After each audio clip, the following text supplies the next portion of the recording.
morning. Let's get you started on this Friday. I am Monica Adams. Thanks for tuning in to the Real Monica Adams Show. We've got a great show on tap for you today. Country music sensation Kelly Lang is going to join us in just a little bit. Make sure you tell your friends and family if they love country music, and I do mean the roots of country music. This is a show you will not want to miss today. She is an incredible spirit, and wow, has she done a lot in her life. Besides singing, she's a songwriter, a producer, she is an author, she's a painter, she's a breast cancer survivor.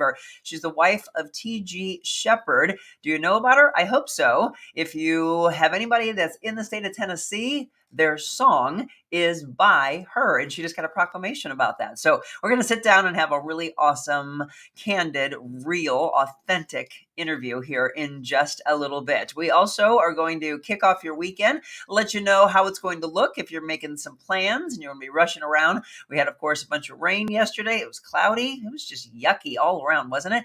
We're going to talk about the weather. We've got a few stories of news you can use, some follow-up stories that we did for you yesterday. We'll get you ready for sports news as well, and then talk about some upcoming things as we head into next week. But before we do all of that, let's get it underway. Our What the Weather segment, and he is joining us today, our 15-year-old aspiring meteorologist, Beckett Moore.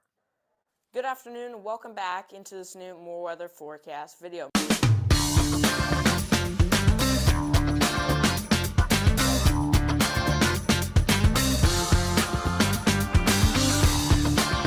Have a great day, St. Louis. Stay prepared out there. And I'm so glad he's finally here with us. I am so sorry that we weren't able to make it work with you over the last couple of days. That's okay. I'm glad I'm back on. I am as well. Now, I was talking with Beckett before we went on and said, what kind of background should we have? And he said cloudy. Yeah, those clouds are going to stick around for sure. All weekend long? Yeah, pretty much mostly cloudy all weekend and into early next week. It was so dreary yesterday, and everyone kept commenting on it. And I was like, yeah, I know. This is the ebb and flow of life. Yeah. Do you know how much rain we got yesterday? No, I haven't looked, but there was a lot of fog last night as well. So it was just really a gloomy day. I was just going to tell you that we were coming back home from our big dance broadcast, and it was some of the thickest fog I've seen in a long time. I thought Jim was going to drive off the road. It was crazy. I looked outside and you could barely see anything. It was crazy. Are we expecting any more fog this weekend? No, since there won't be as much precipitation around, that shouldn't be as big of a problem, but some fog can be ruled out. Okay, so I know cloudy, as we've got on the background for you today, but I thought I saw earlier in the week that it was going to be warming up, like really, really warming up. Yeah, we're going to head into the 60s on Sunday and Monday, which is way above average for this time of the year. Do you have any plans for the weekend? No, not right now. Nope, just chilling in the cloudy. All right, well, let's see how things are going to look as people are heading out to work and school today and then into the weekend and next week. Yes, so looking at the current conditions right now, we're around 50 in the St. Louis area. For context, our average high for this day is 42 degrees. So this is way above average, and this is just the morning. We got a dew point around 45, and that wind pretty gusty there, getting up to 20 miles per hour. Now looking at the hour-by-hour forecast as we head into later into the morning towards lunchtime, keeping with those clouds, but warming up into the low to mid 50s. Tonight, 50 at 5 p.m., keeping those clouds all the way through the nighttime hours. Could see actually a couple showers pop in there as we head into the evening hours as well. So maybe bring an umbrella or a rain jacket as you head out this evening. Now looking at tomorrow's forecast, 8 a.m. 35, so a little bit more chilly, and then heading into 12 p.m. 42, 4 p.m. 46. Now looking at the 7-day outlook again today, our high of around 53 there in the low to mid 50s, 40% chance of some showers around the area this afternoon and evening, but I expect those to be pretty quick and scattered, so don't expect a big washout of rain or anything like that. But again, maybe bring an umbrella for evening plans. Low of 34 tonight, tomorrow getting into the 40s, but really warming up as we head into Sunday and Monday. Again, keeping mostly cloudy skies as we head into early next week, 60s, way above average, and then keeping those warm temperatures as we head later into the week. It's going to be very warm. This is kind of like your fall spring in the middle of winter. It's not spring yet, but it's going to feel like it. Absolutely. So what would be the average this time of year? The average high is 42 and the average low is 24, so this is way above. Absolutely. Again, not complaining on that, but we're heading into February. So the problem is, Beckett, everybody sees that and they're like, okay, great. No more snow, no more cold weather. We're just starting February. Exactly. And in February, we're expecting above average precipitation, around average temperatures. So I think as we head into mid February, we can't rule out some more snow because, it's still February. That's a big time winter month. Absolutely. Well, thank you, my friend. So good to see you back. Can you believe we moved out of the set already? I mean, it took so long to put up and it's almost already put down. I know. Well, we will be back. We'll have to invite you over when the new studio is underway. We'll do a ribbon cutting. Awesome. Sounds good. Okay. Thank you so much. Have a great weekend. Tell your family I said the same. You too. That is our wonderful aspiring meteorologist, Beckett Moore. Give him a shout out if you're new to the show. And I know we always have new people. We had a bunch of people watching from Italy yesterday. We had a wonderful final show on set. If you had not heard, we wrapped up those studios. We've got some really exciting things to come for you over the next few weeks. Can't wait to unveil a brand new studio and invite all of you, just like we did a couple of years ago. We had a big grand opening celebration. All right. I like to start off with more positive news, and then we will get to the follow-up stories. So if you're looking for what's on tap today, think about doing everything backwards, evidently. It's National Backward Day, National Fun at Work Day, National Hot Chocolate Day. Oh, I should have had that this morning. My husband just made me a wonderful cup of tea to keep my throat okay. National Bigwig Day was always the last Friday in January. And Inspire Your Art or your heart. Inspire your heart with Art Day. But again, think about having to do your job or doing everything in life backwards. Try to do that today. I should have had Beckett do his forecast backwards. Okay, this is the unfortunate story that we have to continue to tell you about, but I do want you to be aware in a segment that we call News You Can Use. We talked about this yesterday, the American Airlines regional jet that went down in the Potomac River near Washington, D.C.'s Ronald Reagan Washington National Airport after it collided with a U.S. Army Black Hawk helicopter Wednesday night. Unfortunately, and as was expected, no survivors. If you are just hearing this, 64 people were on board that plane, which departed from Wichita, Kansas. 3 soldiers were on the helicopter. It happened about 9 p.m. when the PSA Airlines Bombardier CRJ 700 regional jet was on approach to the airport. Obviously, then the investigation underway, and it was very rough with how cold it was and the icy conditions of the Potomac. The NTSB said the cockpit voice recorder and the flight data recorder from the American Airlines jet that collided with the Black Hawk helicopter, they've been recovered from the wreckage in the Potomac River and are now at the NTSB labs for evaluation. Now, with regards to the latest in the runway and when that will reopen, the runway American Airlines Flight 5342 was headed towards before the deadly midair collision on Wednesday night will be closed for the next week. Runway 33 at DCA will be closed until February 7th, according to this notice.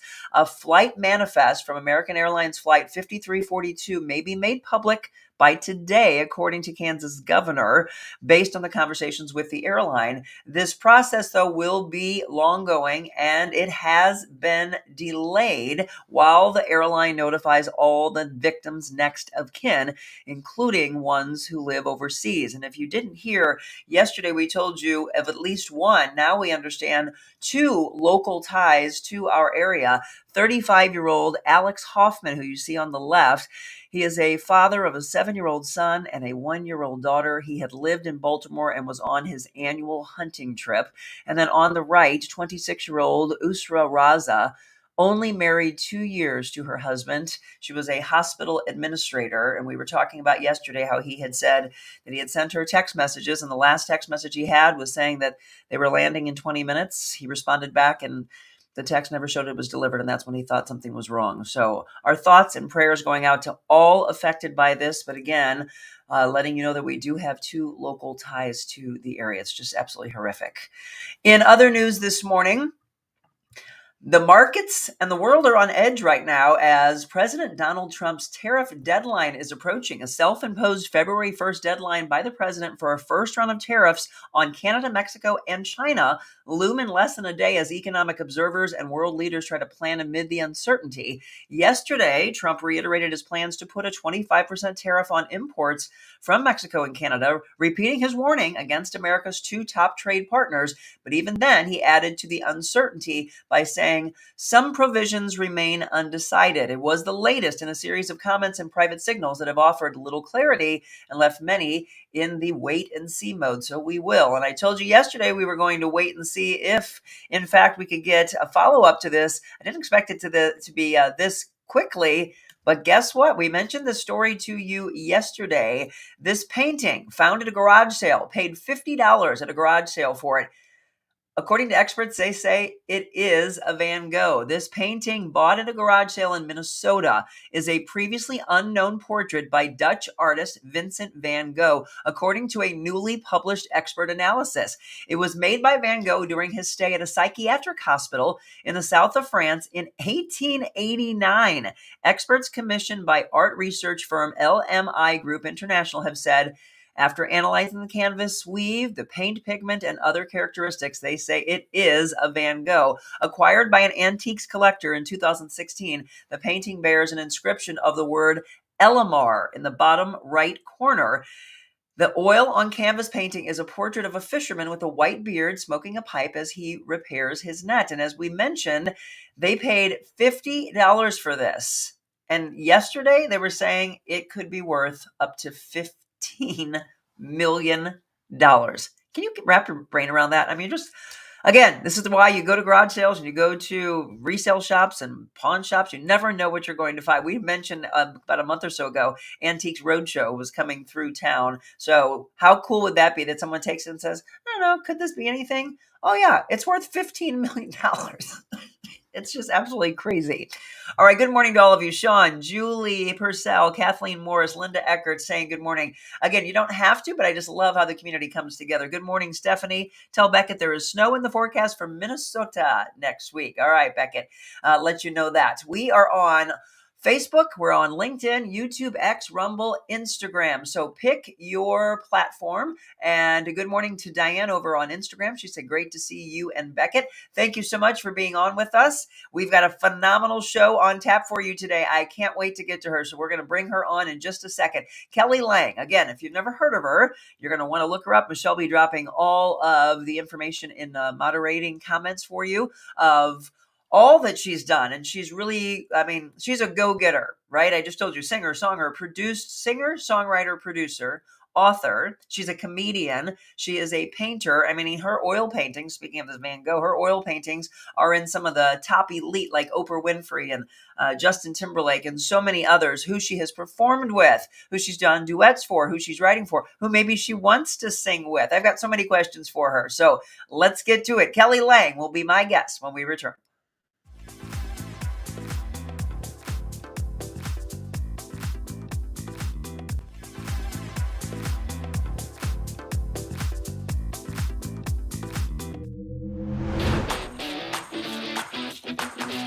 Monica's show. It's very informational, but more importantly, inspirational. People such as myself and others can come out and talk about real issues that are taking place in our communities. These are amazing, really, really important topics that don't get discussed enough. It really just promotes people who are making change and doing good in their lives.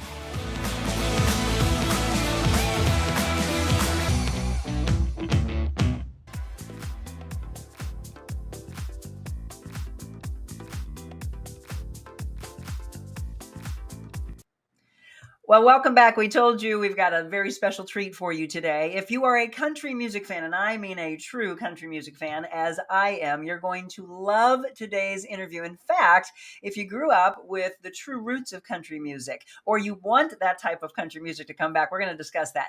Kelly Lang, she has written songs for Lori Morgan, Ricky Skaggs, TG Sheppard, who is her husband, Jerry Lee Lewis, the Oak Ridge Boys, BJ Thomas, good names, right? Good company. George Jones, I mean, come on. Crystal Gale, Johnny Lee, William Lee Golden. She has performed duets with Sir Barry Gibb, Dame Olivia Newton-John, Lee Greenwood, Paul Schaefer, TG Sheppard, and so many more. But she's not only a beautiful singer, songwriter, she's also an author. She is also a painter, a breast cancer survivor, and just a all-around fabulous woman. And I'm excited to have her on with us today. Welcome to the show, Kelly Lang. Thank you, Monica. What a beautiful introduction.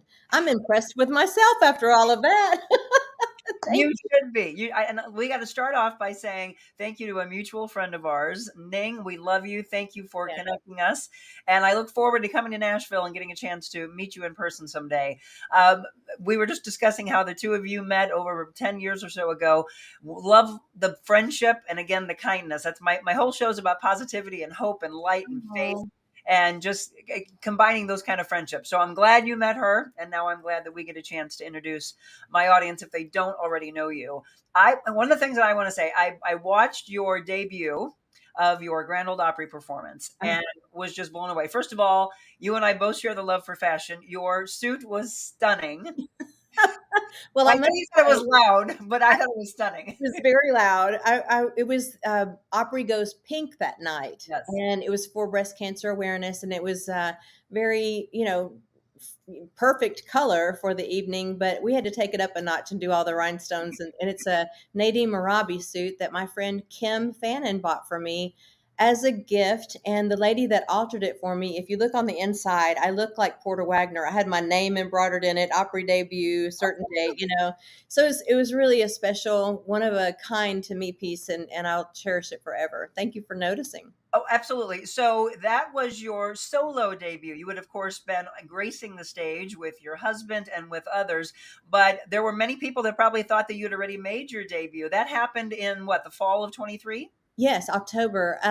Yes, I'd sung with Barry Gibb on the Opry one time, and I'd sung on it with TG a few times. And it was, a lot of people said, wait, I thought you'd been on here before, because I've just been around for so long. But to make your Opry solo debut, that was my first, and it was very exciting. There's Barry and I doing our show together. We did Islands in the Stream that night together. Oh, I love it. And you know what? It's funny, because that very night before that, Barry and I sang for Kenny Rogers' induction into the Country Music Hall of Fame. I saw that. And that was really something. That was a highlight of my career. I enjoyed that. It was I think people were shocked to see him, because he's not in the country genre so much, but that's where his love is. He loves bluegrass and country, and he was more nervous than I was meeting all of his country music heroes, where I know them. I mean, I shop at the grocery store next to them. So it was really cool to be able to introduce him to like Garth Brooks or Bobby Bear or things like that. It was a really cool evening. Yeah, I would not know. I mean, again, for all of you, I hope you know who Barry Gibb is. If you grew up loving the Bee Gees and loving disco music, I wouldn't. But again, there's so much really, Kelly, that, as you know, as an artist, that all intertwines. So there's music inspiration taken from every genre. But yes, if you think of the Bee Gees, you don't automatically go, oh, are they pulling something from country or bluegrass? Yeah, well, Barry wrote a song for Conway, who my dad was his road manager. And he wrote Islands in the Stream, which was a crossover. And, when I sit with Barry and we sing along with his guitar, it's generally old classic country stuff, like White Sport Coat and the Pink Carnation, and he goes way back to that era. And some of his favorite artists are the Isaacs and Jimmy Fortune. And he loves great music. He's just a musician first and writer, and I think he has great appreciation for all types. Absolutely. Again, if you're just tuning in, Kelly Lang is my guest, and we're going to be talking about country music, the people that she has been around and had a chance to write for and sing with, the true roots of country music. Now, here's what's funny, Kelly. I'm going to admit this because my show's all about being real. So growing up as a little girl, one of my best friend's dads was driving us one day to a soccer game, and he's listening to WIL here in St. Louis. Mm-hmm. And we were all like, what is he listening? Because I think I was like 9 or 10 years old. And they were like, what is he listening to? And my friend was like, oh, that's my dad. It's country. we were cracking up, and I was like, do you not like it? And she goes, no. I'm like, okay, then we don't like it either. And so we all were acting like we didn't like country. Then fast forward to the beginning of my career, and sure enough, what was the music that I ended up working in radio was country, and I fell in love with it so much. And it was funny because we had 3 other stations in the group, and there was like rock station and hard rock and alternative, and all of their artists would come in, and then we would have our country artists come in, and they would always laugh, and they're like, country music singers are the nicest, classiest people. And they're like, and we've got our guys coming in smelling like they didn't even take a shower. I've smelled some country music singers that don't smell so good. This is true. No, there's different eras of country music that I like better than others. I tease that, I married my favorite era, with TG, Sure. but I like some of the more current music, but I really like the 80s and 90s era the best. I think it's when I was growing up in it, perhaps, and I did a lot of shows as opening acts of people that I really admired, and I still stay true to that. That's my favorite era of it, and I love all different. My mother raised me on more pop stuff like Gladys Knight and Elvis, of course, and the Bee Gees and things like that. So I had a good combination of just great music in the house as I was growing up. But I started in country, and it's really funny because although I love and have a great passion for it, I also record some of those classic songs that my mother raised me on too, on a couple of albums called Old Soul and Old Soul 2 in honor of her. And I've really enjoyed doing both. Well, you named obviously some incredible artists. Gladys Knight, I've had a chance to see. We actually did a backstage thing with her, and I'm like, wow, what a class act. I mean, but again, wouldn't you say this to everybody? Be as diverse as you possibly can be. Yeah, stuff you don't like. Yeah, there's the writer that wrote Midnight Train to Georgia, and Best Thing That Ever Happened to Me. His name is Jim Weatherly, and I've written a song with him many years ago. He's since passed. But I'm getting ready to record it and put it on a new project coming out. So music is timeless and it crosses all genres. It could be country, could be pop. My goal in life is to meet Gladys Knight. Of all the people I've met, she's the one that I have not had an opportunity to yet, but she's my all-time favorite vocalist. My best friend, who is one of my assistants, she's going to love hearing. I told her she was going to love you anyway, but now she's really going to love you. I took her to see that show here in St. Louis. Right. And again, it was just this very quick backstage, and we were like, hi, Miss Gladys. Oh my gosh, you're amazing. I mean, she was incredible. I would die. I'm normally not speechless, but that would be the time I would be. That's exactly how she was. She was like, oh my gosh, I was this close to her. I'm like, yes, I know. She was singing with somebody who is one of my favorites is Peebo Bryson.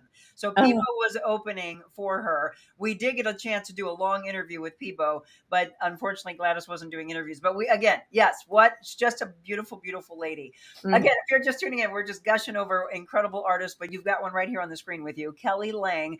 Kelly, when I was listening to your performance at the Grand Ole Opry, and just listening, you have such a beautiful voice and a great storyteller. And that's what I love about really great artists. You reminded me of growing up and listening to the Mandrell sisters. Your vocal quality, Barbara and Louise and Earlene and all of them. I was like, oh gosh, she just has that. And the way Dahlia is and Reba and just that type of gorgeous classic country, which again, a lot of people are saying that they're longing for that and they're hoping for that to come back. You just mentioned that you like some of the new stuff. My husband will always say that he enjoys, like you do, the era that I worked in country radio, which was the late 80s, early 90s, and mid to late 90s. But now it's, I don't know. What do you think of where country music is going? Do you think it will continue to pull maybe from some of the past? I'm all for evolving different types of music, and I'm all for revisiting the past a little. I think it's really cool when I see a new artist reach backwards and pull somebody new. For instance, I loved that Blake Shelton pulled the Bellamy Brothers forward and had them opening for their shows. And I love when they bridge that gap. I think it's really, really cool. And I like to write for some of the new artists, but I don't know. I don't write for radio. I tend to write for a voice or a project that I like to hear. But it's really cool when you combine both, is what I'm trying to say. As far as where it's going, it's confusing to me. Some of the new artists, I'm like, wow, that I didn't see Jelly Roll coming, but I love Jelly Roll, So I think it's just, I love his message. I think the story that goes along with the artist intrigues me just like it does you. What a great influence he can be on people coming up and teaching people that it's never too late, or you can follow your goals no matter what your past situation's been. I really love that. I think it's really cool. But I don't know. I feel like sometimes I don't understand some of the lyrics. I would prefer to get away from the pickup truck and the white T-shirt and blue jean shorts kind of mode. I don't know what you would even call that era of music, but um, I'm a real romantic person. I love love songs. That's my favorite type of country music, is when it really touches the heart. Absolutely. Mine too. So, I mean, we were looking on, I want you all to go to the website, by the way. Let me give you all the information so you can follow Kelly online. When you do so, you are going to get immersed on her website of all the pictures when you look through her as a singer. We're going to talk about her as an author, as well as a painter and a comedian, but all the different people that you've had an opportunity to meet in your career through your relationship with your husband, TG Sheppard. I'm sure you're going to be like, okay, hang on. How can I pick? Of all the people that you've met, is there anyone? I mean, you just mentioned that you would love to meet Gladys, but since you haven't, who would be the top for you? I would love to do a duet with Michael Bublé. Oh, amen. You are my twin. Yeah, I've seen him in concert several times. I think our voices would blend well together. I would obviously like to sing with Gladys. That would be nice. I'd love to collaborate with Celine. I think I think I would like her. She's fun and quirky, and I've never met her. I think she's amazing, but I love her performances, and I'm really proud of her, how far she's come with what's going on. Did you see her documentary? I bawled like a baby. Oh my gosh, Kelly, me too. I've been a fan of hers since I was a little girl, and then when they were talking about a surprise singer at the Olympics, I kept thinking, it can't possibly be her, is it? And I lost it. We were in Cabo watching the Olympics, and I was like screaming at the top of my lungs, it's Celine. Same. I mean, she did beautifully, and she's been through a lot, so I'm just so proud that she's come through that. And I love how vulnerable she was in that documentary. And I thought it could help somebody, and what courage she has. Absolutely. I get to thinking, what if I had her ability and fame, how scary that would be to not be able to be, truly myself. And that's so scary. Absolutely.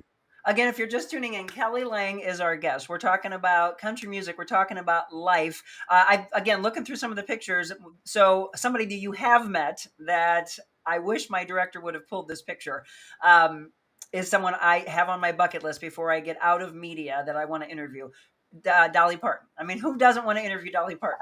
Dolly is amazing. I actually, when I was 18, I was on Ed McMahon's Star Search, and I did 2 of her songs on there. And when I got home from doing Star Search, I was on there 3 times, and I got home and I went to go see her at the Opry House, and she was so sweet to pull me up on stage and thank me for singing her songs on Star Search. I didn't even think I was on her radar in any way, but that was really, really cool. And, I don't see her very often. And when I do see her, it's always briefly, whatever, but just to be in her presence is just remarkable. She's yeah. I mean, that woman is just the queen of everything. But you're right there, though, Kelly. I mean, the things that you've done. We're talking about obviously from a singing standpoint. Let's talk about you as a painter also. And your paintings are hanging in some very, very. I'll let you do the name dropping. Very, very high end people.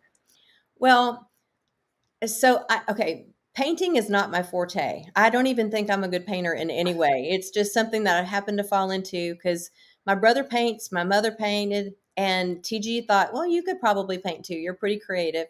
So he bought me a little oil painting kit in my 30s. And I thanked him for that by painting him a little coffee cup. TG wrote the Folgers theme song, The Best Part of Waking Up. Okay. Yep. So I painted him this little tiny coffee cup. And TG, can you bring that to me? I want to show it's just right over there. I want to show you the painting. It's little.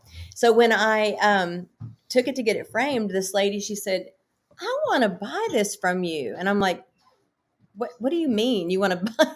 Well, I just did it as a gift for my boyfriend. And she said, this is really special. So I ended up painting another one for her and selling it. And then I started selling more. And then I started thinking, wow, there's something to this, And I began painting. This is the little painting that I did. This is my first painting I ever did. Oh, I love it. So anyway, he thought it was cute. And I just kind of went from there. And then I started painting people's pets because I'm a pet fanatic. Yep. And I painted Barry Gibbs, 3 or 4 of his dogs, and Olivia Newton-John's. I painted her dogs, and Justin Timberlake's mom's dog, and Larry the Cable Guy's dog, and Oprah's dog. It just was weird that these just happened to end up in these. There's Olivia. Oh, she and I were really close friends, really, really close friends. And I miss her terribly. She wrote the foreword to my book, as a matter of fact. I was just going to mention that. Absolutely. Anyway, she had I painted her 2 dogs, and she ended up hanging them and putting their collars. They'd passed. They put their collars on the edge of the frames when she hung those. I thought that was really sweet. Oh my gosh, absolutely. And so again, big animal lover. We were actually before Kelly and I went on, we were talking about our dog. She just took her dog to the groomer. When we were setting this up, she was like, we should do it when the dog's not around because the dog will bark. And I'm like, your dog's not there to bark. My dogs are behaving right now. But you and I are both big animal lovers. You want to tell everybody the name of your beautiful dog?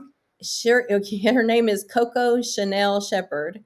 And her name fits her. She is a diva through and through. And she was really docile and very quiet before she got that name. The second we named her, she turned into, Mariah Carey. It's the diva of all divas. She talks loud. She's a flamboyant. It's hilarious. She knows she's a princess. Yes, well, she knows she's the queen. Yeah, she's the queen. That's right. Kelly was saying that I feel the same way about my dog Adelaide. We're just living in her home. She's in charge, right? She owns the joint. Yes. Exactly. Again, so singer, songwriter. We're going to talk about comedian as well. So how did that come about? I think what I was reading is, did you need something because I mentioned at the very beginning all the great things about Kelly, but the one thing that you mentioned when you were at the Grand Ole Opry for your debut performance was all the people that were in the audience that had been affected by breast cancer, all of those who were going through breast cancer. I mean, I don't know how everybody in that audience didn't raise their hands because somehow, some way, someone that's associated with that. You are now a survivor. How many years? 20 years. Wow. Just celebrated my 20th. I know. I'm in such shock over it. First of all, it's weird that it ever happened to me. I don't look good bald or green. I noticed that really right away. So I'm grateful. Even though TJ told you were beautiful, right? At that moment. He did. So it is. I just am so grateful to still be here. I know so many women that went through that, including Olivia. She was a great mentor for me to think positively and not get down and switch gears in your head if you're thinking sad, thoughts. And I learned so many of my life lessons from her that I actually put into my book, I'm Not Going Anywhere. And I have a survivor's guilt sometimes. Like, what am I doing still here when a lot of my friends that have had go through that are not? And the only thing I can think of is there's still more for me to do, or perhaps I can help somebody with what I'm going through. And my book is filled with my story, but it's an uplifting story. It's not all about sadness or breast cancer. It's about fun things that I chose to do instead of, feeling down in the dumps, and the way I pulled myself through things and lessons I learned, Right. So it's I wouldn't want to go back through it again, but I wouldn't take anything for it either. It's a life lesson that has changed me for the best, I think. I like to say this, Monica. I like to say, a lot of people think of something like that, a diagnosis, as a death sentence, but I chose to look at it as my life sentence. Like, now what? I was going to ask you to say that because that's what I heard you say on the stage, and I just got chills when you said it. Yeah, it's very true. I look at the sky as bluer, the grass is greener. I look at people with much more empathy, and I'm just a better person because of it. Agreed. And that's So again, we have a mutual friend that introduced us, if you didn't hear the beginning of the show, but I think that's another reason why Ning and I thought you and I would get along so well. I had a massive blood clot when I was 19 years old that Oh, I haven't checked in a while, but for the longest time, I was told it was the largest blood clot in medical history. And if I didn't tell somebody, yeah. you would never know. I mean, it's just the way God works through us that one doctor wanted to amputate. I would have been an amputee. Another doctor said, no, let's start using this drug that was just approved by the FDA. Let's see if it'll work on the clot.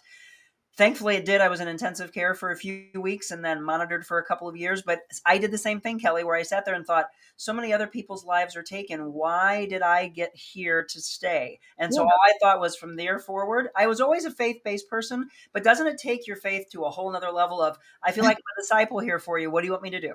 Yeah, I feel like he's given me platforms like yours to be able to speak of my relationship with God is it's everything to me. It's why I get up in the morning, and TG and I pray every night together, and I my prayer is silently that people can see him through my eyes. You know, I want people to be able to feel comfort in my presence, or maybe I can be a light, you know, in their darkness somehow.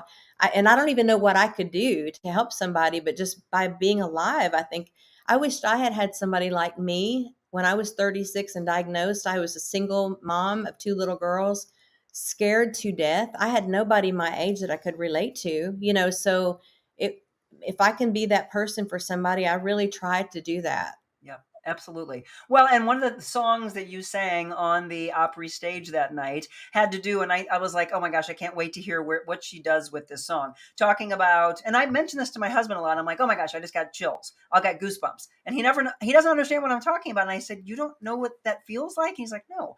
Goosebumps, and then seeing, you mentioned a redbird, right? Seeing a cardinal and thinking, is that my dad from above? I Mhm. also, I want to say, Ning had told me you recently lost your mother. I am so sorry. I know you were super, super close, Yeah, but I'm sure the way that song speaks that you're probably also thinking of her, that when you see these things, that's her talking to you from above. You agree with that?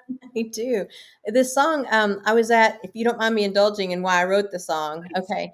I was at a Brooks and Dunn concert with my youngest daughter, and I didn't expect to feel a religious thing come over me at a Brooks and Dunn concert, but I heard them sing Red Dirt Road," and one of the lines in it is, "That's where I found Jesus," and I'm like, why do I have chills on this up tempo fun song? A couple of songs in, it was the song "I Believe," and it's like all of a sudden I have chills now. I started crying. I had a lump in my throat, and I noticed I wasn't the only one that was feeling that, and everybody around me was. And I thought, what is that? What is that universal thing that everybody goes through? Right. So I came home and I wrote this song called "I Think It's Jesus," and the first line is, "Have you ever noticed that lump in your throat when you hear the words of a song someone wrote?" You Yep. know, it's just very blunt. It's something that we've all universally gone through. Whether you see a feather on the ground or a penny on the ground, you're like, where'd that come from? You Exactly. know,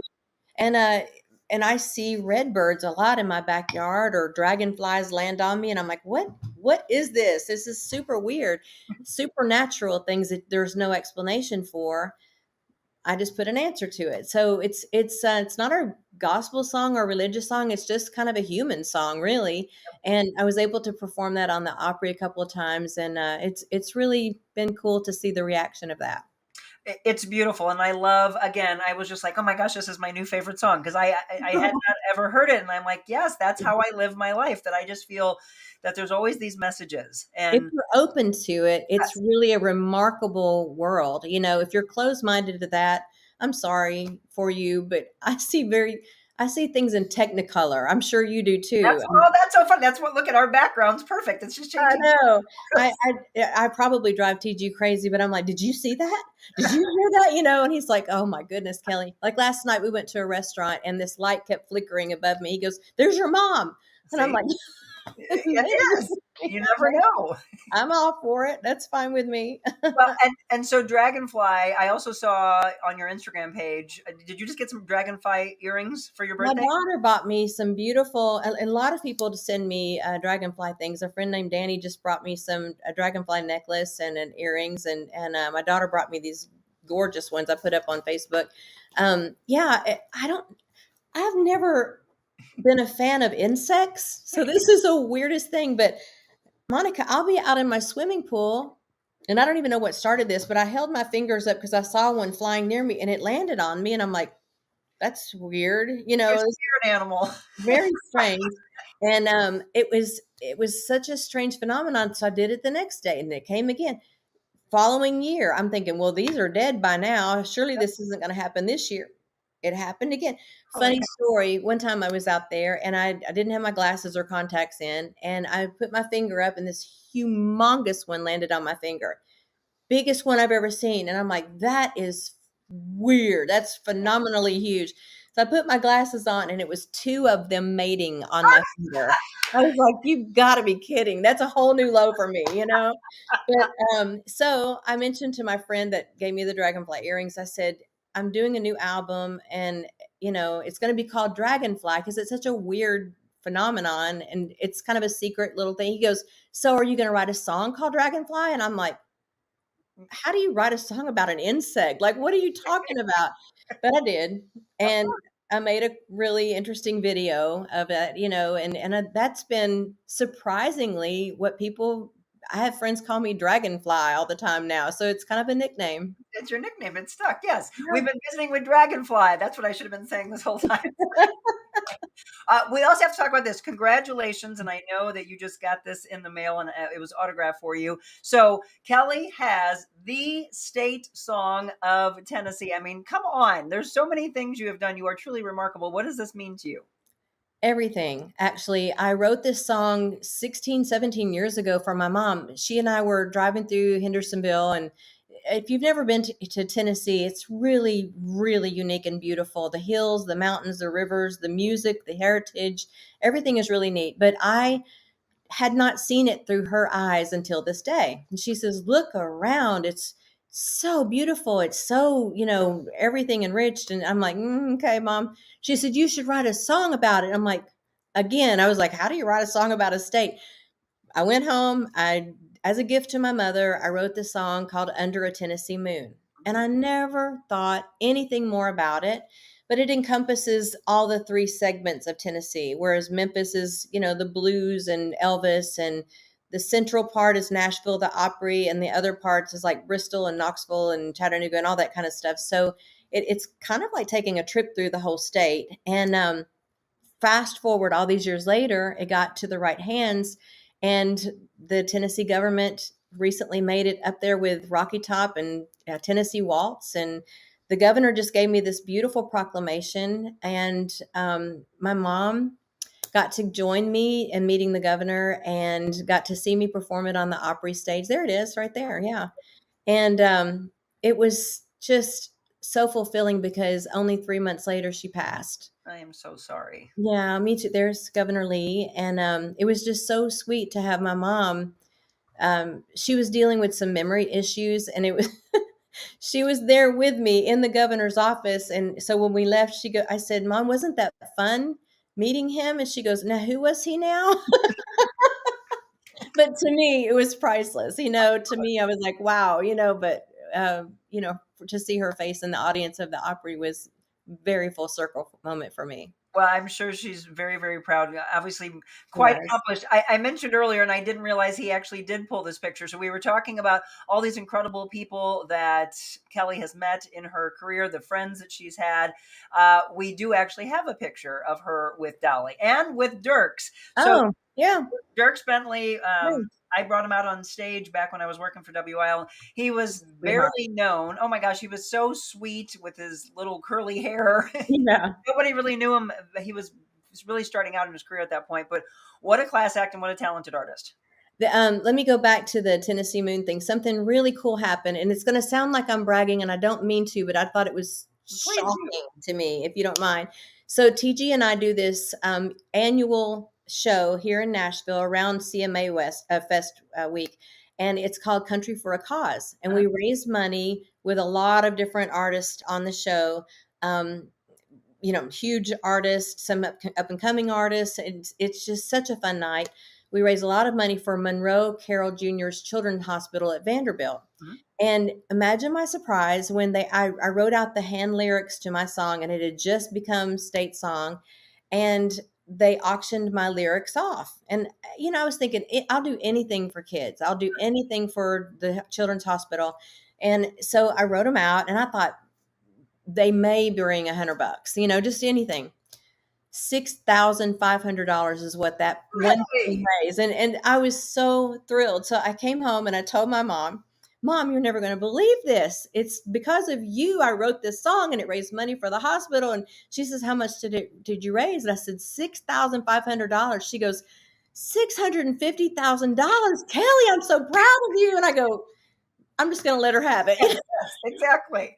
Yes. Let her have that. Yeah, it was cute. That's incredible. Again, the giving spirit that Kelly has, just you can see it. It comes through the screen. The part that I want you all to know also, which I was mentioning earlier, again, going through anything like being diagnosed with cancer and then thinking, how am I going to get through the treatments? Or I need something to take my mind off of it. Is that where the idea of this came about? Oh, Lord. I could have gone all day long without seeing that.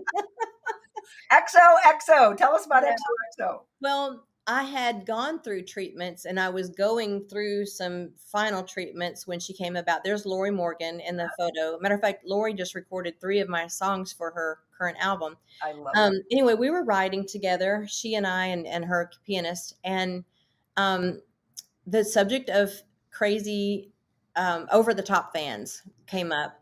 And she said, they always act like they know you more than they do, but they get your name wrong or your songs wrong. And they look a little kooky. And so I just thought, as a joke, I would go home and scour through all of my things in my closet and come up with this crazy character and show up at the next writing session. And that's who that is. That's like a country western singer, and so I thought it was one and done. I really didn't think any more about it. She goes, oh my gosh, Kelly, we got to come up with, what's her backstory? So I started coming up with her backstory, that she's from Bucksnort, Tennessee, and she wants to be on the Opry, and she's a little off, So then I started doing these little cameos with like Ricky Skaggs at the grocery store and Scott Hamilton on the ice. And, it was just a joke. It really, truly was a joke.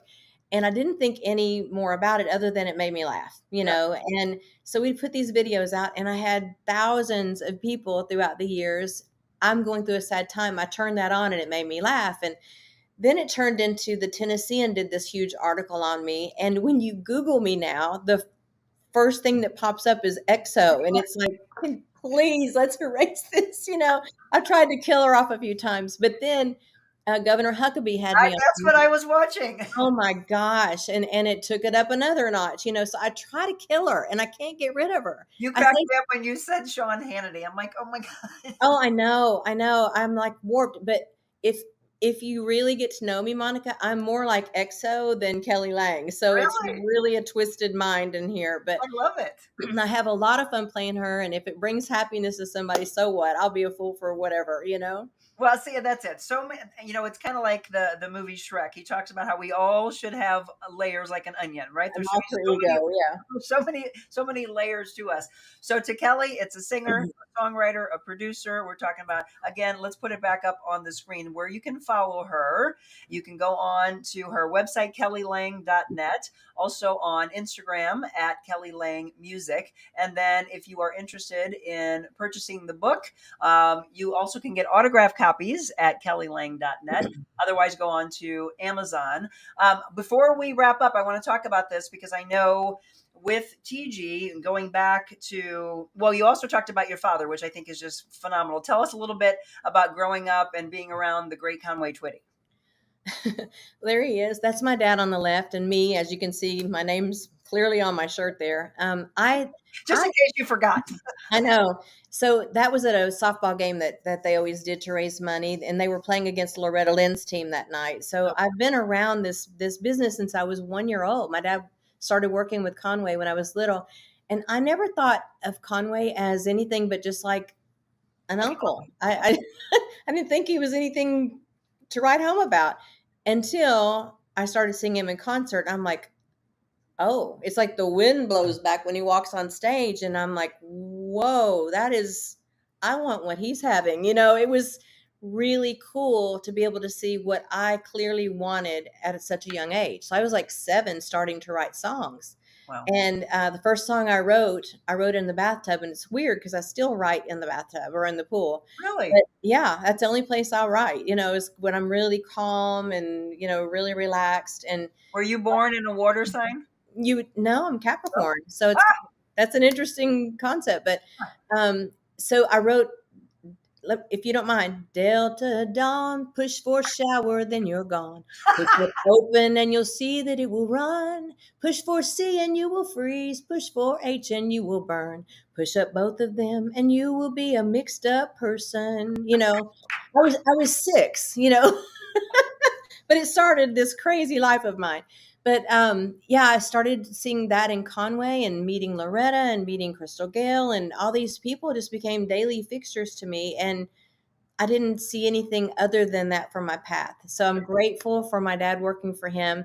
And I met TG as I was an opening act for him when I was 13, 14 years old. And, at the time I didn't foresee him being my future husband, but hey, life is funny that way. And we've been together 24 years now. I know. I was going to congratulate you that at the end, because as you said in one interview, it's rare in the music industry, right? But that's like 1,000 years in music, But the thing I want to touch back on that you mentioned, how did I get through some treatments? Yep.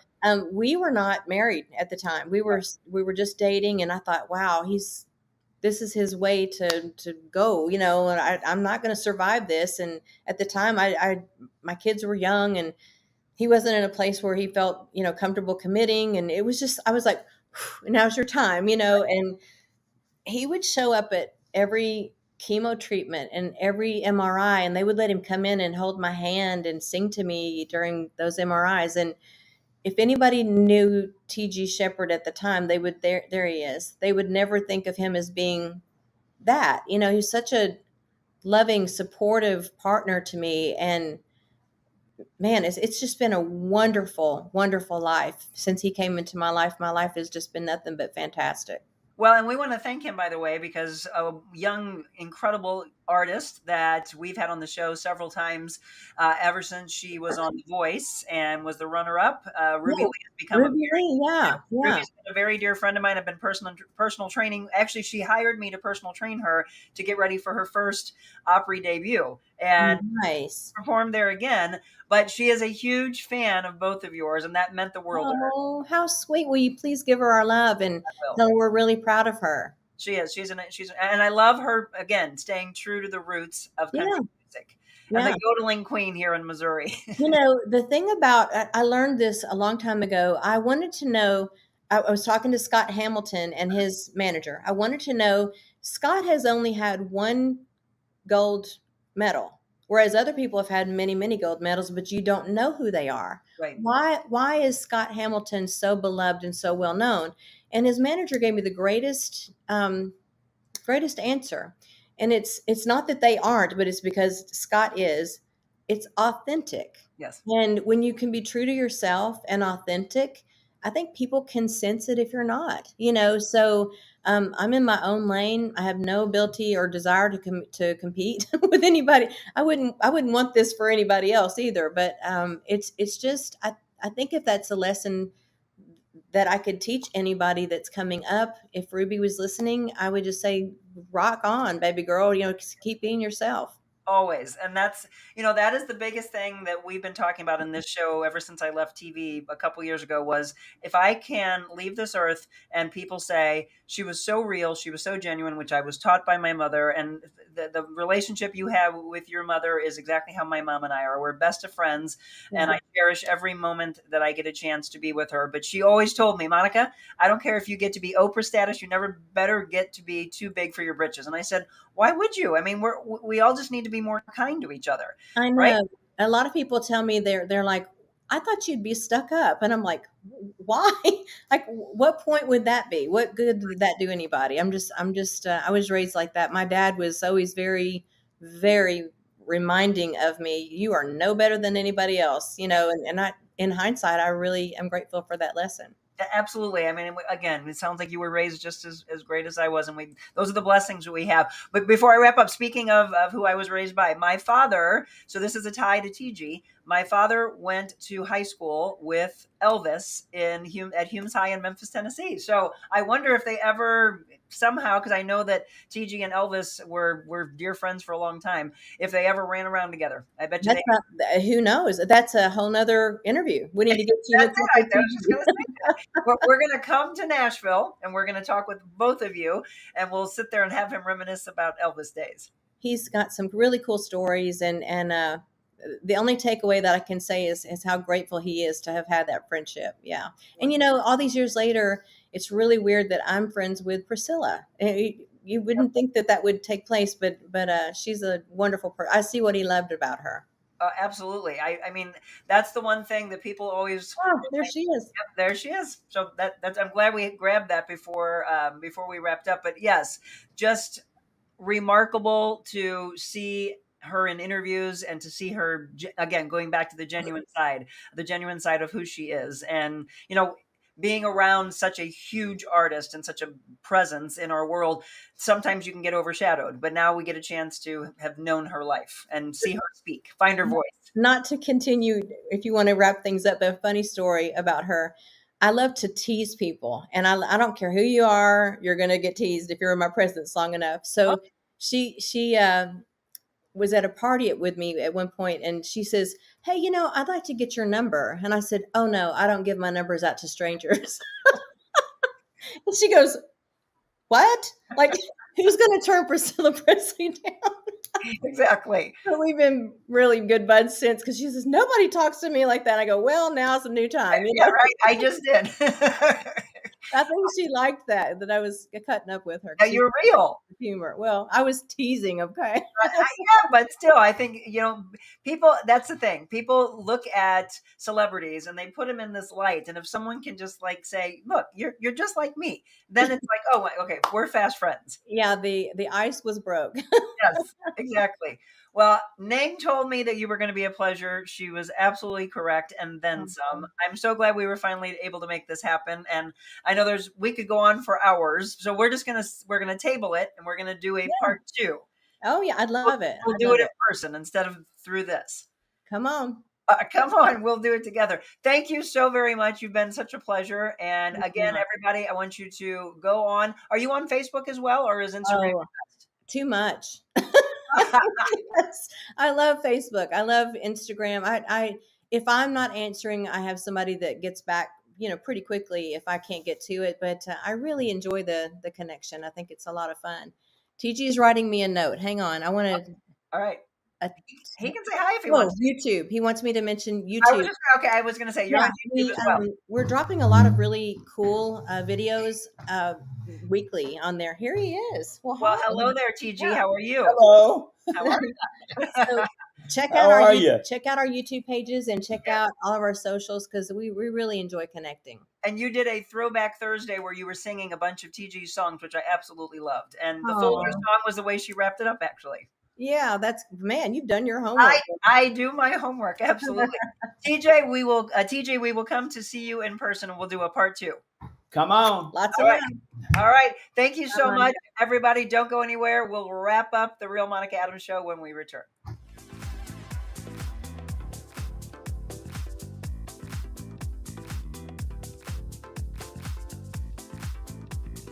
Oh, she was such a pleasure. Oh my goodness. Loved it. And I love the fact that TG came in there on the end. All right, everybody, get ready for this. Stonehouse of St. Charles, February 13th, 6 to 9 p.m. I want to see all the gal pals, ages 21 and up, signature cocktails, themed charcuterie, music bingo, games, prizes, and then some really amazing vendors that will be there, like Diamond G Hat Company. They will have permanent jewelry. There is a photo booth that will be there that night, some candles, just a lot of fun. So you do a little shopping beforehand. You can be a part of our live broadcast. We'll start at 5 p.m. and then the fun will get underway from 6 p.m. to 9 p.m. Again, themed charcuterie boards, a couple of signature cocktails, and I would say get there early and take a tour of this beautiful 200-year-old stone house, and then the entire property where so many beautiful weddings have taken place like that. Thank you to Brianna Rose Photography for the view of that gorgeous wedding.